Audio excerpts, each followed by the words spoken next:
Bismillahirrahmanirrahim. Assalamualaikum warahmatullahi wabarakatuh dan salam sejahtera yang diucapkan kepada para penonton di luar sana. Lebih-lebih lagi yang tinggal di kediaman berserata. Kerana sudi untuk meluangkan masa menonton program Bual Bicara kami, iaitu program Coffee Talk COBKL, Pengurusan Bangunan Berserata, yang bertajuk Prosedur Pengurusan Aduan Berhubung Kebocoran Antara Tingkat. Sebelum acara bermula, izinkan saya perkenalkan diri saya.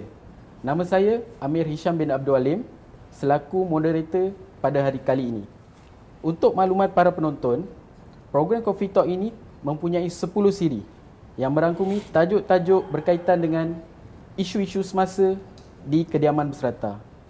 Objektif program ini adalah untuk memberi pendedahan mengenai kerja-kerja pengurusan dan penyelenggaraan di kediaman berserata.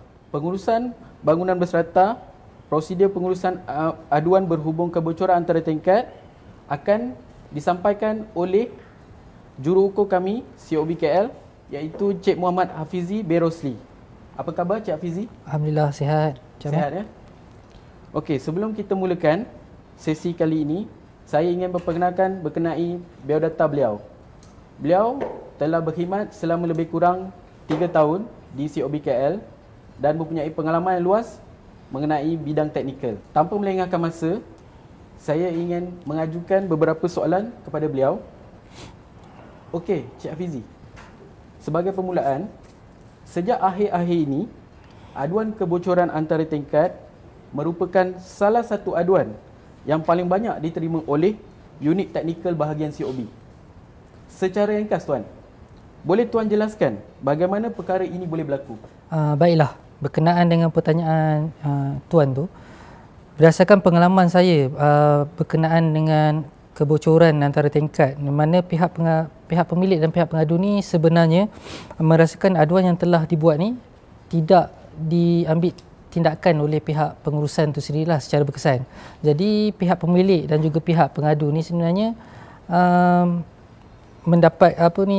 mencari alternatif lain. So alternatif lain yang digunakan tu adalah alternatif kepada COB, di mana pihak pemilik dan pihak pengadu ni mengharapkan pihak COB dapat menyelesaikan masalah mereka ni. Jadi kat sini juga kita melihat pihak COB sebenarnya banyak buat program-program berkenaan dengan isu-isu strata ni lah. Jadi secara tak langsung lah perkara ni mempromosikan tindak-tindak penguasaan yang boleh dibuat oleh pihak COB sendirilah. Okey, terima kasih atas jawapan itu tadi. Okey, maklumkan pihak Tuan dah bagi tahu. Saya teruskan kepada soalan yang kedua. Adakah kebocoran antara tingkat ini hanya berlaku di pemajuan yang lama tetapi tidak di pemajuan yang baru? Apa komen Tuan berkenaan perkara ini? Okey, baiklah. Untuk makluman para penonton berkenaan dengan pemajuan baru, sebenarnya tidak terkecuali berkenaan berlakunya kebocoran antara tingkat ataupun dinding ni lah. Sebenarnya perkara ni mungkin berpunca daripada peringkat pembinaan tu lagi.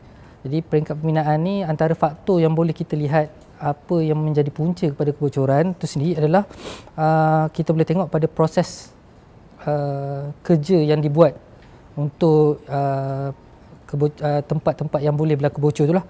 Dan seterusnya kita boleh lihat juga proses mutu kerja yang dibuat oleh pihak pekerja binaan itu sendiri. Sebab perkara-perkara yang melibatkan pada proses waterproofing, membrane yang dipasang tu mestilah orang yang kompeten.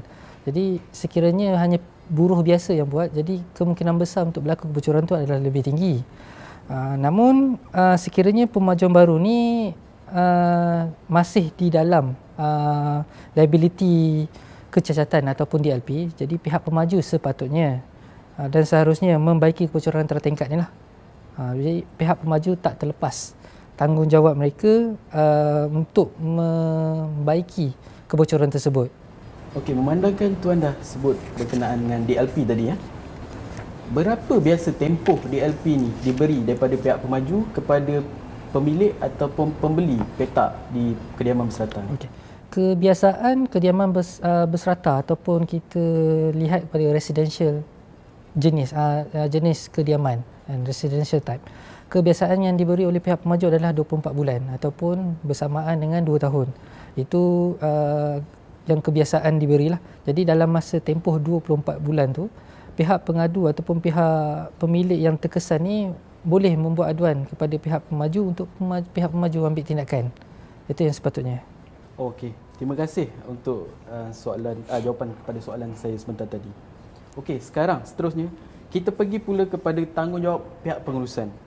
Tuan, boleh ceritakan sikit secara ringkas perkara yang perlu dilakukan oleh pihak pengurusan jika satu-satu kebocoran itu berlaku? Okey, sekiranya satu-satu kebocoran berlaku, kita kena faham tindakan yang pertama perlu diambil adalah pada pihak pemilik ataupun pihak pengadu tersebutlah. Perlu memberi satu notis kepada pihak pengurusan di mana dalam masa 7 hari pihak pengurusan dah terima notis ataupun aduan kebocoran tersebut, mesti hadir kepada petak tersebut untuk membuat pemeriksaan inspection kepada unit tersebutlah. Selepas pemeriksaan unit dilakukan, jadi dalam masa 5 hari pihak pengurusan ni perlu mengeluarkan borang 28, satu perakuan pemeriksaan antara tingkat ataupun dinding lah, kebocoran antara tingkat atau dinding, mana borang 28 ni menyatakan kebocoran tu berlaku di mana dan juga pihak yang perlu bertanggungjawab. Ini yang selalunya adalah. Jadi selepas borang 28 ni diberi kepada pihak-pihak berkaitan, jadi pihak yang bertanggungjawab untuk membaiki kebocoran perlu mengambil tindakan dalam masa 7 hari untuk membuat kerja-kerja pembaikan tersebutlah. Itu ataupun sekiranya pihak bertanggungjawab ni tidak dapat mengambil tindakan ataupun tak ada tindakan yang dibuat, jadi pihak pengurusan sebenarnya boleh ambil tindakan dulu, iaitu membaiki kebocoran tersebut, dan cas-cas yang dikeluarkan tu boleh cas semula kepada pemilik yang berkaitan ataupun pemilik yang sepatutnya bertanggungjawab. Itu je. Okey, terima kasih Tuan. Tadi Tuan ada sebut 5 hari, 7 hari dan 5 hari. Kenapa 5 ataupun 7 hari? Kenapa tak boleh bagi 14 hari ataupun lebih lagi masa kepada pihak-pihak yang terlibat untuk buat kerja-kerja perbaikan? Okay. Kenapa hari 5 hari dan 7 hari? 5, 7 dan 5 hari itu sebenarnya kita melihat kepada peraturan-peraturan pengurusan serata yang telah ditetapkan dalam peraturan-peraturan tersebut untuk pihak-pihak yang berkaitan mengambil tindakan. Kita faham pihak pemilik ataupun pihak yang berlaku kebocoran tu mungkin tak dapat mengambil tindakan dalam masa 5 hari tersebut ataupun 7 hari tersebut.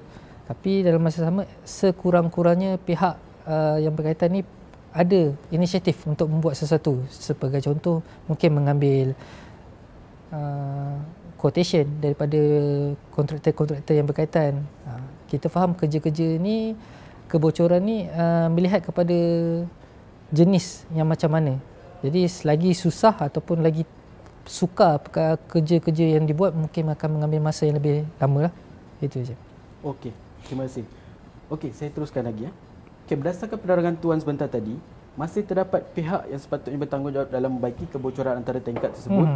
Jika dia gagal dalam mengambil tindakan apabila borang 28 telah dikeluarkan, biasanya punca-punca perkara seperti ini berlaku disebabkan apa? Okey. Perkara yang Cik Amir sebut ni memang ada dan masih ada sampai hari ini. Jadi antara punca-punca yang berlaku mengapa pemilik petak ni yang sepatutnya bertanggungjawab tidak dapat menjalankan kerja-kerja pembaikan tersebut adalah disebabkan dana yang kurang mencukupi. Kita faham kadang-kadang kos pembaikan ni akan mengambil dana ataupun wang yang melibatkan sehingga kos puluhan ribu ringgit.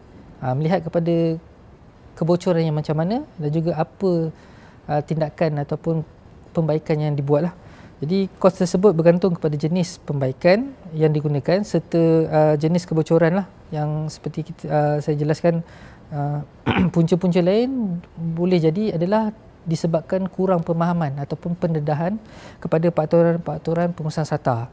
Jadi dalam ni sebenarnya, dalam peraturan-peraturan pengurusan strata ni, kita boleh melihat khususnya Seksyen 55 sehingga Seksyen 64 menerangkan secara penuh berkenaan dengan kebocoran antartingkat. Daripada maksudnya seksyen ni membincangkan berkenaan dengan tanggungjawab pihak pengurusan, tanggungjawab pemilik petak itu sendiri dan juga tanggungjawab pihak pesuruhjaya bangunan yang perlu yang ada dalam seksyen tersebut. Okey, mantap Tuan. Sebelum saya terlupa, menurut kenyataan Tuan sebentar tadi, pihak pengurusan perlu mengeluarkan suatu perakuan pemeriksaan dalam bentuk borang 28 untuk menyatakan punca kebocoran tersebut. So, pihak yang bertanggungjawab untuk membaikinya, bagaimana pula jika pihak pengurusan tidak mempunyai kepakaran ataupun pengalaman dalam bidang tersebut dalam menentukan kebocoran antara tingkat tu? Okey, saya faham. Soalan yang baik ni Tuan. Sebab kebanyakan pihak pengurusan datang jumpa dengan kita untuk mendapatkan nasihat berkenaan macam mana ataupun bagaimana mereka perlu untuk menyelesaikan masalah ni. Jadi pihak pengurusan sepatutnya boleh melantik perunding profesional untuk menentukan berkenaan dengan kebocoran antara tingkat ni, di mana lantikan perunding profesional ni kosnya akan ditanggung oleh pihak pengurusan itu sendiri lah. Ini perlu di mana sebab borang 28 tu pengeluaran perakuan pemeriksaan ni perlu dibuat oleh pihak pengurusan. Jadi tanggungjawab pihak pengurusan ni mesti dibuat, dan jika sekiranya mereka tiada technician ataupun orang yang kompeten untuk buat, mereka boleh melantik perunding profesional tersebut lah Tuan. Okey, memandangkan Tuan ada sebut berkenaan dengan perunding profesional, boleh tak kita kongsi sikit dengan para penonton di luar sana, berapa anggaran kebiasaannya kos untuk melantik perunding profesional? Kos melantik perunding profesional ni melihat kepada kebocoran yang berlaku tu, kebocoran tersebut lah. Jadi kos dia sebenarnya paling murah kita boleh dapat adalah lebih kurang RM500 ke ribuan ringgit lah, melihat kepada pendekatan apa yang digunakan oleh pihak kontraktor tersebut ataupun pihak perunding tersebut. Oh, macam tu. So dia semakin harga dia akan semakin mahal apabila kaedah yang digunakan tu lebih rumit ataupun lebih berteknologi tinggi. Betul Tuan. Okey, terima kasih. Okey, saya teruskan lagi ya Tuan. Setahu saya, masalah kebocoran antara tingkat ini boleh jadi berpunca daripada kebocoran paip ataupun kegagalan daripada waterproofing yang pihak Tuan sebutkan sebentar tadi. Ada cara mudah bagi menentukan punca masalah kebocoran antara tingkat tersebut? Kita boleh kongsikan kepada para penonton di luar sana. Okey, baik. Saya akan terangkan sedikit kaedah asas dalam membuat semakan penentuan kebocoran antara tingkat tersebut lah. Jadi sekiranya kesan yang ditinggalkan tu berbau busuk ataupun bau kurang menyenangkan, jadi kita boleh jangkakan bahawa kebocoran itu mungkin berpunca daripada paip kumbahan. Itu yang pertama lah. Yang kedua, seterusnya sekiranya kebocoran antara tingkat tu melibatkan punca air bersih. Jadi biasanya kaedah yang biasa digunakan untuk air bersih ni, kita akan tutup meter air tu lah untuk tengok sama ada sekiranya dah tutup kebocoran masih berlaku ataupun tidak. Sebab sekiranya paip tu ditutup dan kebocoran tu tidak berlaku lagi, jadi kita boleh anggarkan bahawa kebocoran paip yang telah berlaku, paip air bersih lah. Dan seterusnya, sekiranya waterproofing yang rosak di dalam bilik air khususnya, jadi kebiasaan secara mudah untuk kita selesaikan perkara ni adalah dengan membuat ponding test. Jadi ponding test ni kita akan tutup saluran air tersebut, saluran air yang keluar tu, kita akan buat ponding test dan melihat monitor dalam masa 24 jam sama ada air tersebut turun ataupun tidak. Sekiranya turun, maka kita boleh buat jangkaan pertama bahawa memang ada kegagalan waterproofing dalam tu. Maksudnya bila air tu turun, kebocoran tu berlaku. Kebocoran tu berlaku, betul. Okey. Tadi kita dah sebut berkenaan dengan perunding profesional, kos anggaran. Boleh kita kongsikan lagi berapa kebiasaannya anggaran kos bagi membuat kerja-kerja perbaikan yang pihak tuan dah sebutkan sebentar tadi. Okey. Sekiranya lantikan tersebut dibuat kepada kontraktor, jadi yang ni kita melihat kepada bahan yang digunakan lah. Yang pertama, bahan yang digunakan. Jadi sekiranya bahan yang digunakan tu adalah pipe PVC biasa, kos dia lebih kurang 50 ke 100 ringgit. Itu lebih kurang. Kalau pipe besi, itulah dia akan 150 ke 200 ringgit. Itu pipe-pipe yang digunakan lah. Itu tak termasuk kos-kos hacking ataupun kos-kos pecah tile dan juga kos pecah tile dan juga kos pempaipan semula lah.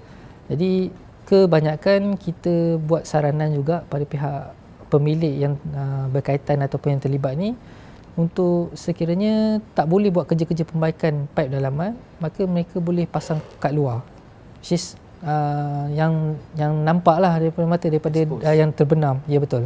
Yang terbenam ni kos dia lebih tinggi, so jadi yang expose tu lebih murah berbandingkan yang terbenam.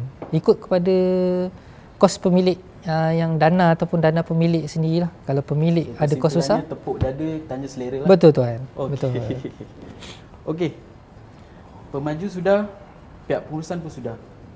Okey, seterusnya apakah penglibatan pihak COB dalam aduan kebocoran tata tingkat ni? Okey. Pihak COB menerima banyak aduan-aduan kebocoran lah. Jadi cara pihak COB menguruskan aduan-aduan yang diterima ialah, yang pertama sekali kita akan buat satu klasifikasi ataupun pecahan, di mana yang pertama mungkin kemungkinan aduan tersebut perlu dibuat lautan tapak. Biasa lautan tapak yang dibuat oleh pihak COB ni adalah apabila berlaku pertelingkahan ataupun isu borang 28 yang tak dipuashati lah oleh pihak pemilik tersebut dengan pihak pengurusan. Jadi itu yang akan kita buat semakan dan perlu turun tapak lah untuk buat lautan tapak. Pertama. Yang kedua, kemungkinan ada yang perlu kita beri maklum balas, bersurat lah. Bersurat. Jadi kita akan keluarkan surat secara administratif kepada pihak-pihak yang berkaitan untuk buat kerja-kerja perbaikan lah. Itu yang kedua. Seterusnya mungkin di mana yang perlu kita panggil kepada pejabat kita, pejabat COB di BKL sendiri, untuk kita buat satu sesi perjumpaan, perbincangan di mana untuk cara-cara penyelesaian tu jugalah. Dalam masa sama sebenarnya ada juga kes-kes di mana adalah sebenarnya kes yang perlu perbincangan antara pihak-pihak ni lah. Jadi kita pun menyarankan pihak-pihak tersebut pergi kepada pusat mediasi KL, pusat mediasi kita yang ditubuhkan oleh Dewan Berdaya Kuala Lumpur sendiri, untuk pihak-pihak ni berbincang untuk mencari penyelesaian kes-kes kebocoran tersebutlah. Okey. Selain daripada COB dan pusat mediasi yang pihak tuan sebutkan sebentar tadi, ada tak alternatif lain untuk pihak pengadu ni rujuk selain COB dengan pusat mediasi? Untuk kes-kes kebocoran ni, pihak pengurusan juga ataupun pihak pemilik itu sendiri boleh juga merujuk kepada Tribunal Pengurusan Serata. Tribunal Pengurusan Serata ni boleh mengeluarkan award untuk pihak-pihak berkaitan membuat kerja-kerja pembaikan lah. Jadi tribunal ni adalah salah satu alternatif yang boleh digunakan oleh pihak pemilik itu sendiri untuk menyelesaikan kes kebocoran. Seterusnya, sekiranya pihak pengurusan ataupun pihak pemilik ni merasakan boleh tribunal agak lewat ataupun lambat kan untuk mengeluarkan award sendiri ataupun untuk mengadakan hari pertemuan atau perbincangan tu sendiri, pihak pemilik ataupun pihak pengurusan sendiri boleh bawa ke mahkamah civil court untuk mendapatkan penyelesaian. Okey. Boleh saya tahu sedikit berapa anggaran pihak tribunal ataupun mahkamah tu dalam menyelesaikan masalah-masalah seperti ini, bagi tujuan keluarkan award tadi ataupun perintah pada mahkamah tersebut? Jadi untuk tribunal, kos yang perlu dikeluarkan oleh pihak pemilik ataupun pihak pengurusan itu sendiri adalah lebih kurang RM100 untuk daftarkan, untuk filekan kes. Jadi kos tersebut perlu difilekan kepada pihak tribunal itu sendiri, dan pihak tribunal ada borang-borang yang perlu diisi oleh pihak pemilik ni sini, pihak pemilik atau pihak pengurusan dalam menyelesaikan ataupun untuk memfailkan kes tersebut lah. Jadi untuk mahkamah pula itu terlibat kepada proceeding lawyer lah. Kebiasaan yang kita dengar kosnya melebihi RM1,000 lah untuk kos-kos kepada civil court ni. Okey. Memandangkan masa kita hampir tamat, boleh tak pihak tuan memberi sedikit penjelasan kepada para penonton di luar sana mengenai apa situasi yang berlaku pada masa sekarang dan penambahbaikan yang boleh dilakukan untuk pemilik-pemilik ataupun pembeli di luar sana dalam membeli kediaman berserata ni? Okey. Berkenaan dengan nasihat yang boleh diberikan oleh COB KL sendiri adalah sekiranya pemilikan ataupun skim pemajuan tu baru, masih di dalam DLP, Defect Liability Period. Jadi saya sarankan pihak pengurusan atau pihak pemilik tersebut untuk membuat satu defect report ataupun laporan kecacatan yang berlaku untuk buat semakan secara penuh lah inspection kepada unit dia, unit berkenaan apa yang berlaku. Jadi sekiranya perkara ni daripada awal dah dapat diketahui, jadi tanggungjawab pihak pemaju mesti dibuat. Jadi sebagai pihak pembeli kita tidak tertipu dengan apa kualiti dan juga mutu kerja yang diberikan oleh pihak kontraktor itu sendiri. Itu yang bagi pemajuan baru. Bagi pemajuan lama, kita pihak pemilik ataupun pihak pengadu ni sendiri perlu membuat kerja-kerja penyelenggaraan yang biasa. Jadi perlu melihat kepada tempat-tempat yang berkaitan, perlu sentiasalah melihat kepada kawasan-kawasan tersebut sama ada berlaku kebocoran ataupun perlu buat kerja-kerja perbaikan sebelum berlakunya kebocoran antara tingkat itu sendiri. Okey, kesimpulannya kat sini pemilik ataupun pembeli tu, pemaju masing-masing mempunyai tanggungjawab masing-masing lah. Betul. Dalam menyempurnakan apa-apa permasalahan yang berlaku, lebih-lebih lagi aduan berkenaan dengan kebocoran antara tingkat ni. Betul. Okeylah. Diam tak diam, kita sudah hampir ke penghujung program pada hari ini. Terima kasih diucapkan kepada ahli panel kita, Cik Muhammad Hafizi Berosli, kerana telah memberikan perkongsian ilmu input yang berguna kepada para penonton di luar sana. So, harapan kami agar ilmu yang diperoleh pada hari ini dapat dimanfaatkan dan diaplikasikan kepada para penonton di luar sana, lebih-lebih lagi yang tinggal di kediaman yang berserata. So, saya ucapkan terima kasih Cik Hafizi atas perkongsian ilmu sebentar tadi. Sekian, terima kasih.